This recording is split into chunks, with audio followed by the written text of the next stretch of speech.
Haleluya, puji nama Tuhan.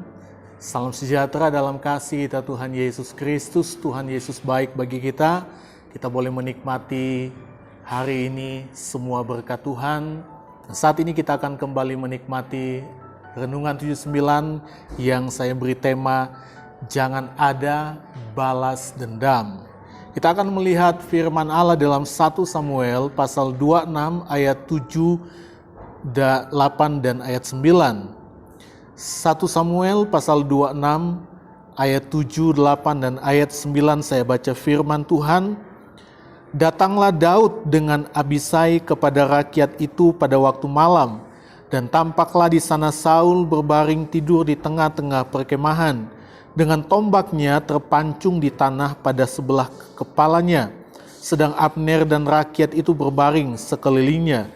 Lalu berkatalah Abisai kepada Daud, pada hari ini Allah telah menyerahkan musuhmu ke dalam tanganmu.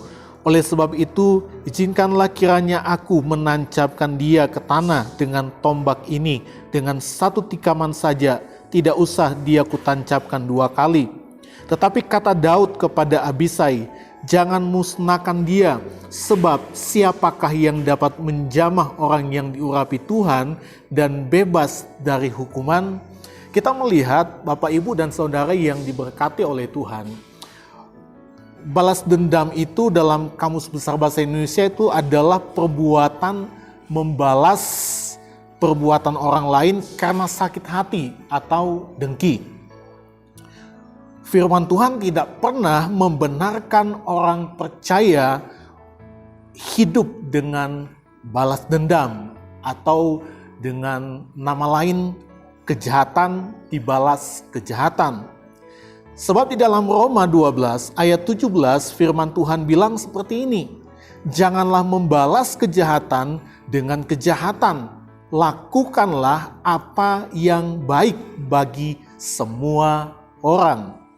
Itu sebabnya firman Tuhan tidak membenarkan orang percaya hidup di dalam balas dendam. Mengapa kita tidak boleh membalas kejahatan dengan kejahatan? Mengapa kita nggak boleh balas dendam? Karena kita bukan orang jahat. Hanya orang jahat yang akan membalas kejahatan dengan kejahatan. Itu prinsip dunia. Tetapi orang baik akan selalu hidup mengasihi dan membalas kebaikan kepada semua orang, sekalipun itu orang yang membencinya. Di dalam Lukas 6 ayat 27 firman Tuhan katakan seperti ini, tetapi kepada kamu yang mendengarkan aku berkata, kasihilah musuhmu, berbuatlah baik kepada orang yang membenci kamu. Jadi bagi kita sebagai orang percaya, gak ada musuh. Berbuat baik kepada semua orang, sekalipun orang itu memusuhi kita, orang itu membenci kita. Itu yang benar. Teladan yang luar biasa kita akan lihat bersama-sama dalam ayat yang sudah kita baca pada saat ini. Teladan yang luar biasa dari seorang Daud yang dia tunjukkan bagi kita saat ini. Di saat Daud ada kesempatan untuk membunuh Saul yang sudah berbuat jahat kepadanya, yang terus mengejar untuk membunuhnya karena iri hati. Tetapi Daud tidak pernah tertarik untuk balas dendam. Dalam pasal ini bahkan kita lihat untuk kedua kalinya Daud membebaskan Saul yang tidak mau bertobat. Ini kedua kali Daud tidak membunuh Saul.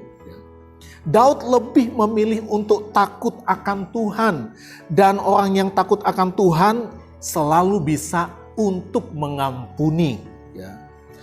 Kita lihat itu di ayat yang ke-9 dari 1 Samuel 26. Firman Tuhan katakan seperti ini. Tetapi kata Daud kepada Abisai, jangan musnahkan dia, sebab siapakah yang dapat menjamah orang yang diurapi Tuhan dan bebas dari hukuman. Bahkan di dalam ayat 10 dikatakan seperti ini, lagi kata Daud, demi Tuhan yang hidup, niscaya Tuhan akan membunuh dia, entah karena sampai ajalnya dan ia mati, entah karena ia pergi berperang dan hilang lenyap di sana. Karena Daud menyadari bahwa pembalasan itu adalah haknya Tuhan. Ya. Manusia tidak punya hak untuk balas dendam.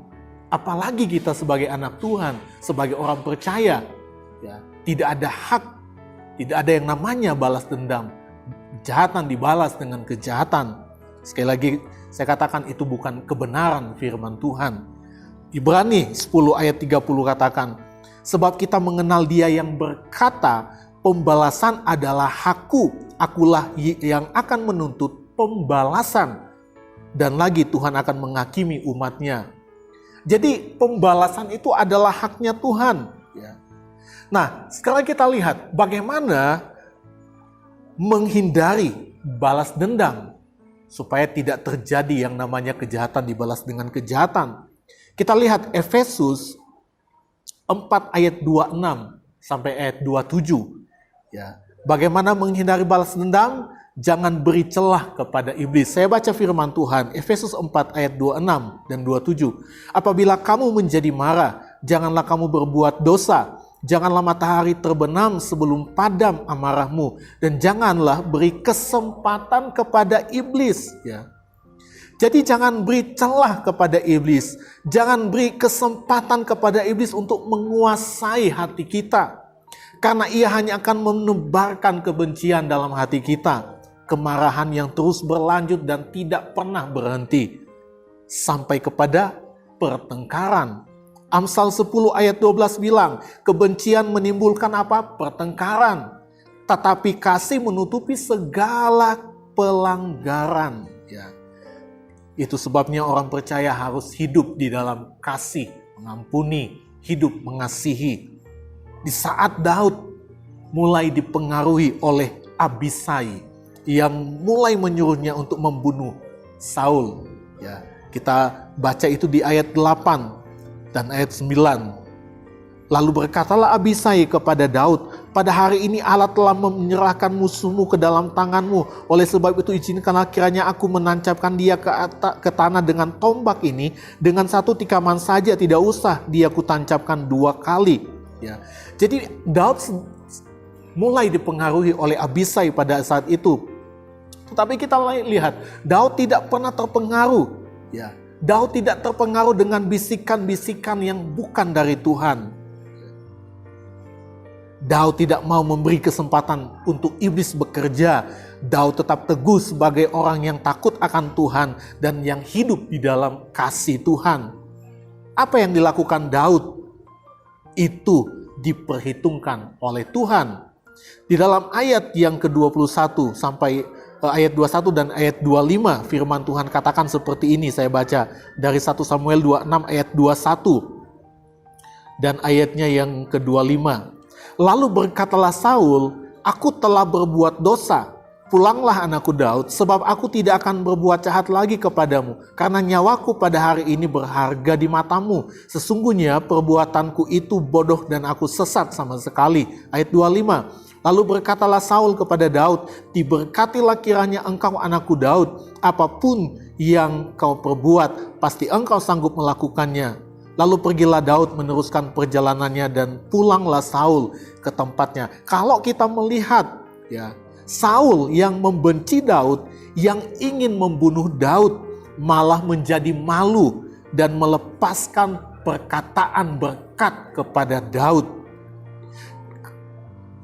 Di dalam Amsal 25 ayat 21 dan ayat yang ke-22, jikalau seterumu lapar, berilah dia makan roti, dan jikalau ia dahaga, berilah dia minum air, karena engkau akan menimbun bara api di atas kepalanya, dan Tuhan akan membalas itu kepadamu. Dalam bahasa Indonesia sehari-hari itu dikatakan seperti ini, kalau musuhmu lapar, berilah ia makan, dan kalau ia haus, berilah ia minum. Dengan demikian, engkau membuat ia menjadi malu, dan Tuhan akan memberkatimu. Benar apa yang dikatakan firman Tuhan. Pada akhirnya Saul menjadi malu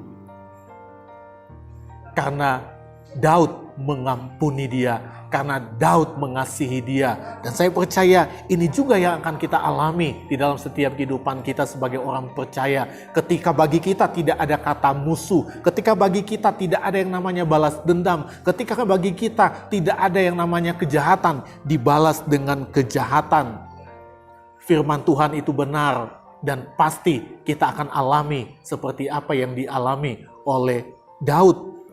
Saat ini mungkin kita mengalami seperti apa yang dialami Daud, dibenci, dimusuhi dan diperlakukan jahat dengan tanpa alasan apapun, ya. Dan di saat yang sama mungkin mulai ada bisikan-bisikan dari iblis yang mulai mempengaruhi pikiran dan hati kita untuk menyuruh untuk balas dendam, melakukan yang jahat. Ingat, Tuhan tidak menghendaki hal itu karena balas dendam adalah dosa di hadapan Tuhan. Yang Tuhan mau adalah menjadi anak-anak Tuhan yang hidup melakukan kebaikan dan pada semua orang sekalipun itu orang yang membenci kita. Ingat, lakukan kebaikan kepada semua orang sekalipun dia memusuhi kita. Karena kita orang baik, kita bukan orang jahat. Tuhan Yesus memberkati kita semua. Mari sama-sama kita akan berdoa. Tuhan, tolonglah supaya kami keluarga besar Jemaat GPD El Shaddai Magelang jangan menjadi serupa dengan dunia ini, tetapi berubah oleh pembaruan budi sehingga dapat membedakan manakah kehendak-Mu, ya Allah, apa yang baik, yang berkenan kepadamu dan yang sempurna. Terima kasih buat firman-Mu. Firman jadi kekuatan bagi kami yang akan selalu membuat kami menjadi umat-umat Tuhan yang berkenan di hadapan Tuhan. Diberkati setiap jemaat Tuhan, diberkati dalam setiap kehidupan mereka. Dalam nama Tuhan Yesus Kristus, haleluya. Amin.